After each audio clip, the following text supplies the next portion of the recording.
சாதம் காய்கறிகளும் பிரமாதம் அந்த கௌரவ பிரசாதம் இதுவே எனக்கு போதும்.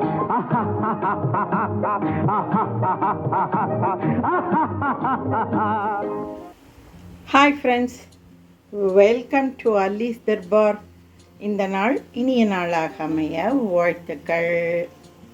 ஒரு ஸ்நாக்ஸ் ஐட்டம் ஒன்று தாங்க, ஸ்வீட்டு. சக்கரவள்ளி கிழங்குல சுழியன், சுகியம், ஜென்ரலாக சொல்லப்போனால் சுழியம்னு சொல்லுவாங்க, இல்லை சுகியம்னு சொல்லுவாங்க. அதுதாங்க செஞ்சு காட்ட போகிறேன். சக்கரவள்ளி கிழங்குல சுழியமா அப்படின்னு கூட தோணலாம் உங்களுக்கு. சூப்பராக இருக்குங்க, நல்லா செஞ்சு பாருங்கள்.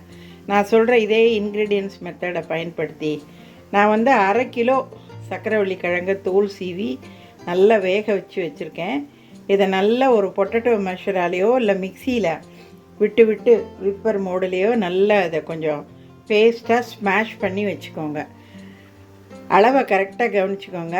1/2 கிலோ சக்கரவள்ளி கிழங்குக்கு நான் 1/2 கப்பு கடலைப்பருப்பை நல்லா கழுவி கொஞ்சம் நேரம் ஊற வச்சுட்டு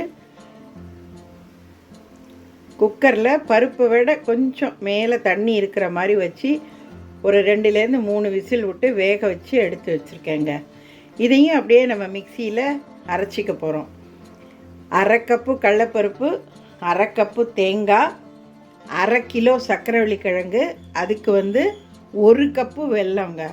ஓகே, அந்த 1 கப்பு வெல்லத்தில் கொஞ்சம் ஒரு 1/4 கப்பு தண்ணி ஊற்றி நல்லா வெல்லம் எல்லாம் கரைஞ்சதும் வடிகட்டிட்டு சும்மா அப்படியே கொதிக்க வச்சுக்கோங்க. பாகு பக்குவம்லாம் ஒன்றும் கிடையாது.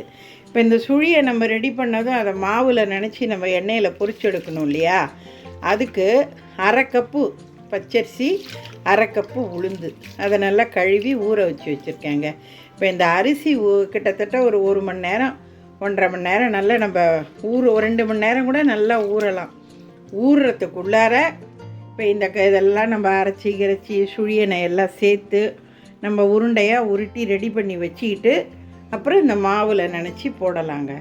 ஓகே, இதோட அளவுகளை எல்லாம் நான் டிஸ்கிரிப்ஷன் பாக்ஸில் கொடுத்துட்றேன்.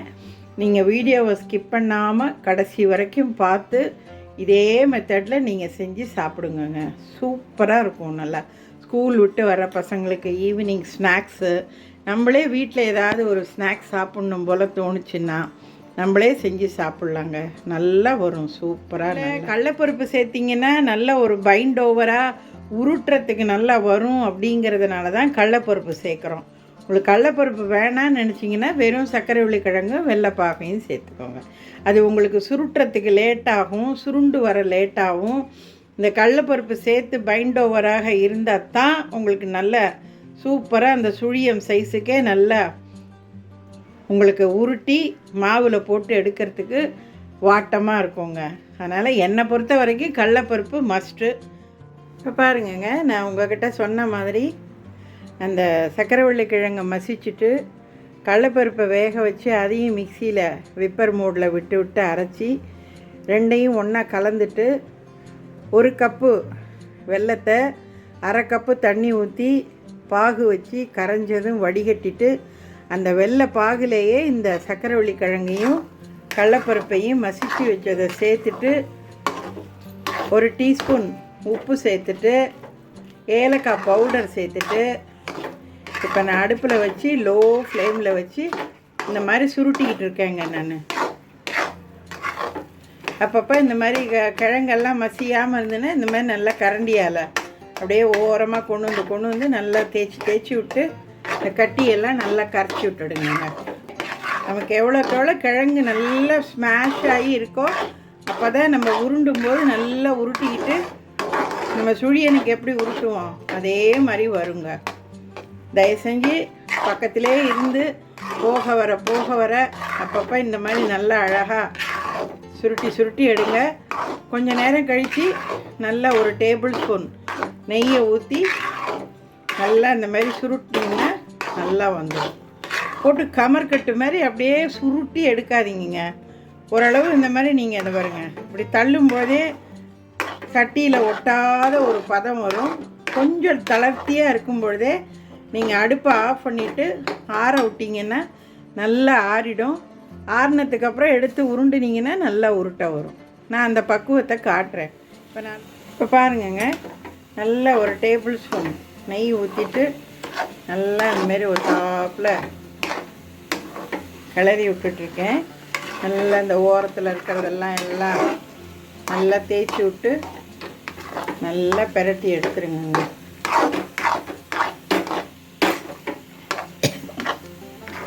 அவ்வளோதாங்க. இன்னும் ஒரு ஃபியூ செகண்ட்ஸ் நல்லா வதக்கினா போதுங்க. தண்ணியில் கையை நினச்சிட்டு இப்படி தொட்டு பார்த்தீங்கன்னா ஒட்டாமல் இருக்கணும். அதாங்க பக்குவம். இப்போ நான் காட்டுறேன் பாருங்க. இதுமாரி தண்ணியில் கையை வச்சுட்டு பார்த்தீங்களா, நல்லா நான் அழுத்தி தான் அமுத்தேன், லேசாக கூட தொடலை.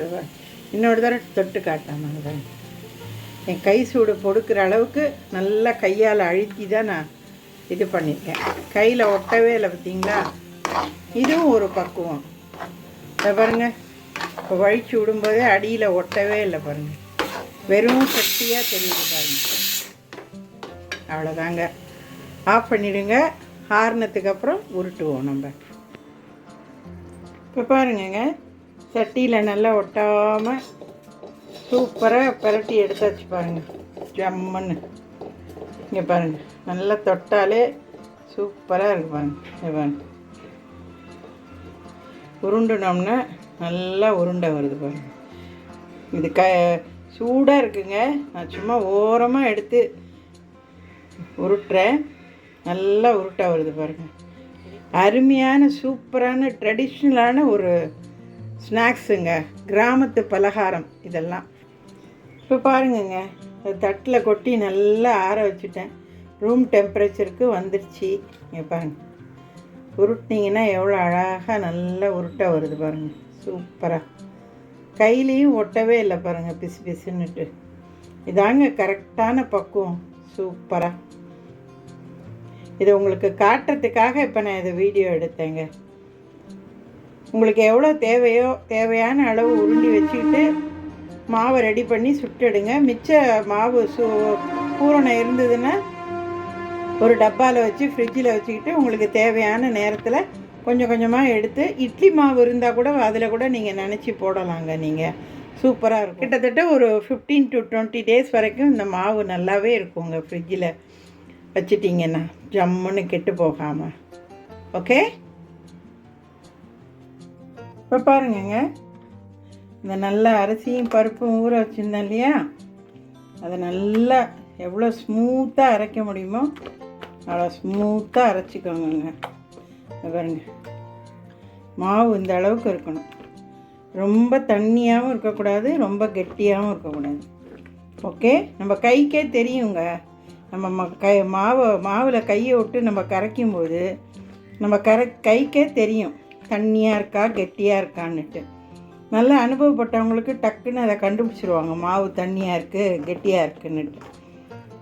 கொஞ்சம் கெட்டியாக இருந்தாலும் பரவாயில்ல, ஆனால் தண்ணியாக இருந்ததுன்னா நம்ம அந்த உருண்டையை மாவில் போடும்போது கரைஞ்சி போயிடும். அதனால் கெட்டியாக இருக்கிறது தான் நல்லது. அதுக்கு தான் மாவு கெட்டியாக இருக்கணும்பாங்க. இப்போ இதில் நான் மேல் மாவுக்கு 1 டீஸ்பூன் உப்பும் 1 பிஞ்சு சோடாப்பும் நான் கலந்துருக்கேங்க. இந்த அடுப்பில் எண்ணெய் வச்சுருக்கேன். இப்போ நான் போட்டுட்டு உங்களுக்கு காட்டுறேன். இப்போ பாருங்கங்க, இந்த மாதிரி இந்த உருண்டையை இப்படி பாத்திரம் ஓரமாக வச்சுக்கிட்டு நல்லா டிப் பண்ணிவிட்டு கையால் வழிச்சிட்டு அப்படி போட வேண்டியதான். அவ்வளோதாங்க. இதே மாதிரி தாங்க ஒவ்வொன்றையும் நல்லா மாவில் டிப் பண்ணிவிட்டு அப்படியே போட வேண்டியது தான். ஓகே, உங்களுக்கு இந்த மாதிரி மாவில் நீங்கள் உருண்டையை போட்டு எடுக்க உங்களுக்கு கஷ்டமாக இருந்ததுன்னா உருண்டையை நனைச்சிட்டு ஒரு ஸ்பூனால் எடுத்து கூட போடலாங்க. நீங்கள் உங்கள் கை வாட்டம்தான் அது. அப்புறம் பாருங்கங்க, இந்த மாதிரி ஒன்றோட ஒன்று ஒட்டிக்கிட்டு இருக்கு. இதை பிரித்து விட்றேன்னு போட்டு இந்த வடவாரியால் அப்படி கொத்திலாம் விட்டு அதெல்லாம் எந்த கொடுமையும் படுத்தாதீங்க. அதை அது பாட்டுக்கு நல்லா வேகட்டும்.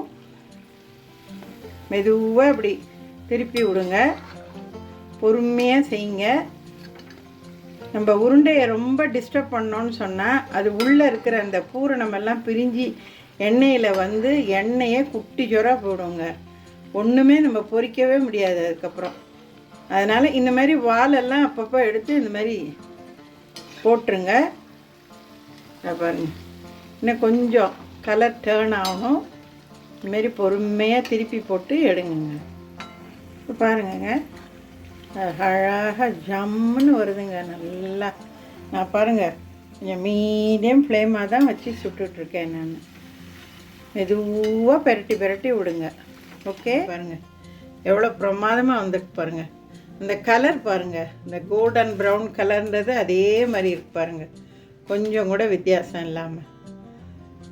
ஓகே, என்னங்க நல்லா அருமையான சூப்பரான மொறுன்னு க்ரன்ச்சியாக, மேலெல்லாம் நல்லா கிறிஸ்பாக, உள்ளர அந்த பூர்ண நல்லா சாஃப்டாக அவ்வளோ சூப்பராக இருக்குங்க.